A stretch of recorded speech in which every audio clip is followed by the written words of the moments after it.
बहन जी नमस्कार। सत साहिब। बहन जी क्या शुभ नाम है आप जी का? अमिता। बहन जी कहाँ से आए हैं आप? राजस्थान बीकानेर। बहन जी परम संत सतगुरु रामपाल जी महाराज की शरण में आने से पहले आप कौन सी भक्ति करते थे? परम सत सतगुरु रामपाल जी महाराज की शरण में आने से पहले हमने बहुत सारे देव देवताओं की सेवा करते थे, मतलब जितने भी देव देवता थे उनकी सेवा करते थे। और एक कबीरपंथी संत थे, हमारे जाति से थे, उनसे हमने नाम उपदेश ले रखा था।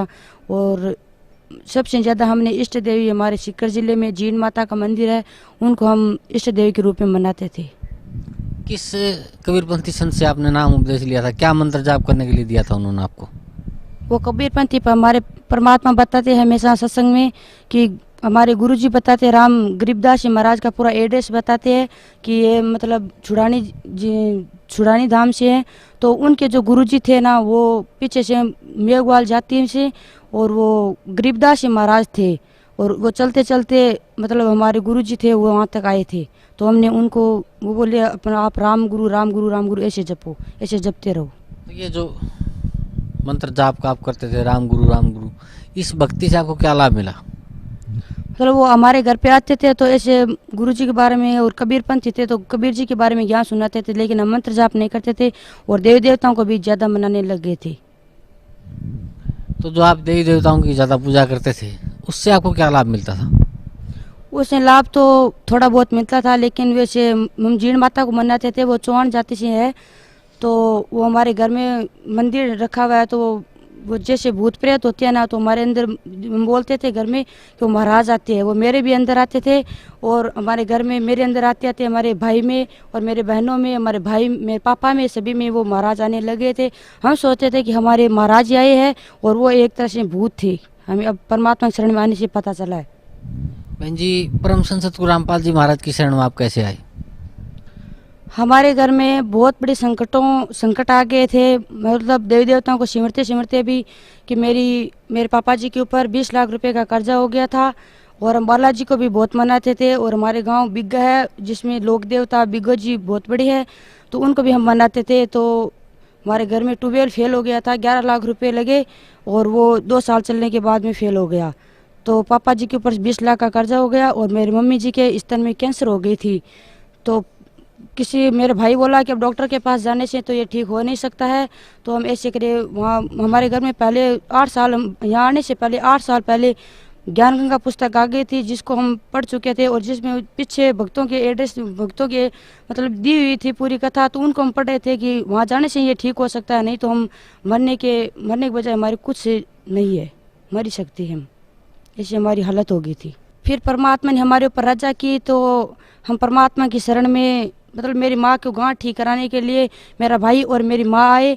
तो उसके बाद मैं भी मेरे भाई से प्रार्थना की, मैं गुरुजी की कथा किताब पढ़ी, तो मैं बोली मैं भी परमात्मा के जाऊंगी। मेरा भाई बोला बेटा बहन अभी नहीं जाना है, मतलब ट्रेन में मतलब बहुत ख़राब आदमी है, तो आप अभी क्या चले जाना। फिर मैं परमात्मा की शरण में आई, तो फिर मैं रोने लगी, हे बंदी छोड़ा, मेरे को शरण में क्यों नहीं ले रहे हो। घर में कोने में बैठ के अकेली रोई, किसी को नहीं बताया, खूब रोई।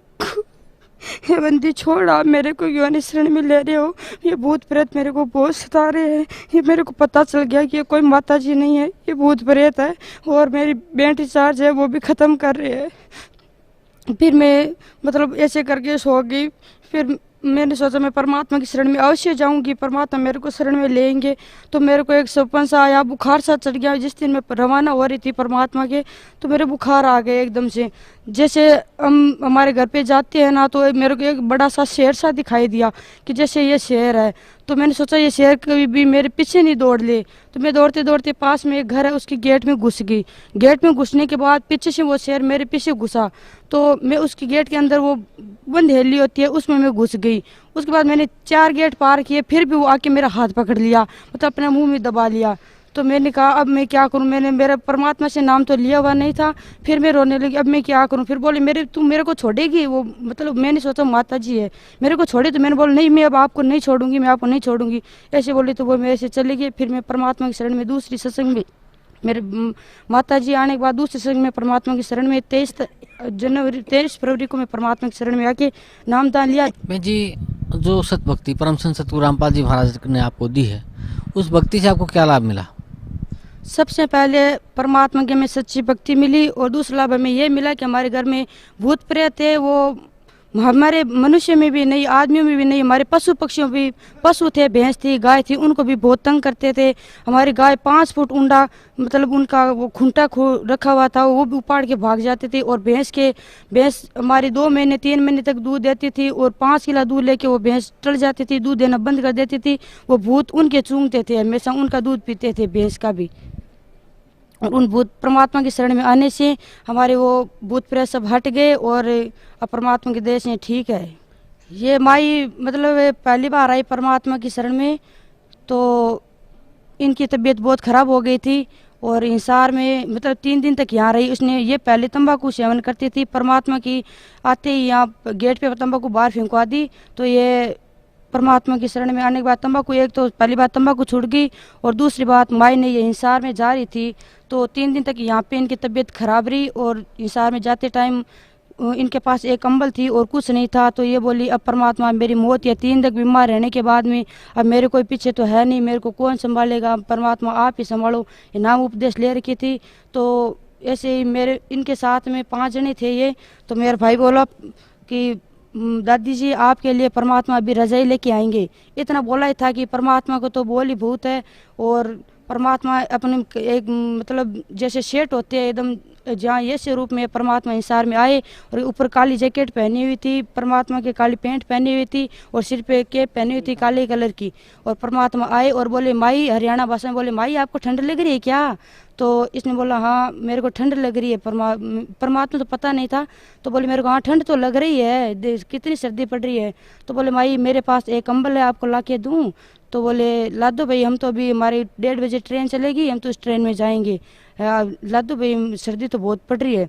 तो मतलब इनको नींद आ गई। 20 मिनट बाद में परमात्मा आए और माई के ऊपर जैसे पैकिंग होती है ना वैसे कंबल निकाल के माई के ऊपर मतलब रख दिया कंबल और आशीर्वाद दिया माई को।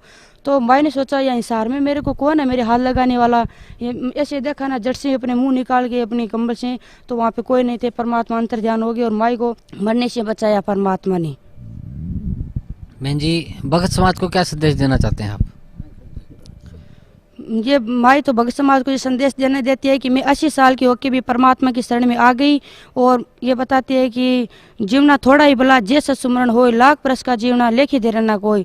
मतलब मेरी अब 20 साल की भी जितनी भी उम्र है परमात्मा ने मेरे को बढ़ा दी और मैं भक्ति के लिए भी इनको उम्र दी है परमात्मा ने। और 20 साल तक इन्हें अभी देवी देवताओं की पूजा करके अपना जीवन व्यतीत कर दिया। और मेरा भगत समाज से यही प्रार्थना है कि हमारे गाँव में जो भगत जी है वो ऐसे बताते हैं कि आपके परमात्मा है, वो कौन सा वेद बताते हैं, आप जो बताते हैं मैं बावरी जाति से हूँ तो आपके परमात्मा बताते हैं वो बावरी सूक्ष्म वेद नहीं है, वो बावरी वेद है। तो उस टाइम मेरे को गुस्सा आया, लेकिन परमात्मा की बात आ गई, याद आ गई कि बेटा गुस्सा नहीं करना है। तो उसके लिए मेरा यही प्रार्थना है कि परमात्मा बताते हैं ऋग्वेद मंडल नंबर 9 सूक्त 1 के मंत्र नंबर 9 में बताते हैं कि जो परमात्मा है उनकी मतलब सबसे पहले प्रवेश कैसे होती है। वो अपने आप पढ़े लिखे है, मास्टर है, समझ ले कि वो परमात्मा क्या बताते हैं, क्या लिखा है उस मंत्र में। तो मतलब उनकी कुंवारी गाय से परमात्मा बहुत बार बता चुके हैं, कुंवारी गाय से उनकी प्रवृत्ति होती है। तो वो बताती है, मैं वेद में भी बताऊँ, गीता में परमात्मा ने बहुत बार बता चुके हैं। और परमात्मा सभी से मेरा यही प्रार्थना है कि अपने सतलोक जाए और कल्याण करवाए। बंदी छोड़ सतगुरु रामपाल जी महाराज की शरण में आके बरवाला में। जी धन्यवाद आपका, बहुत बहुत धन्यवाद।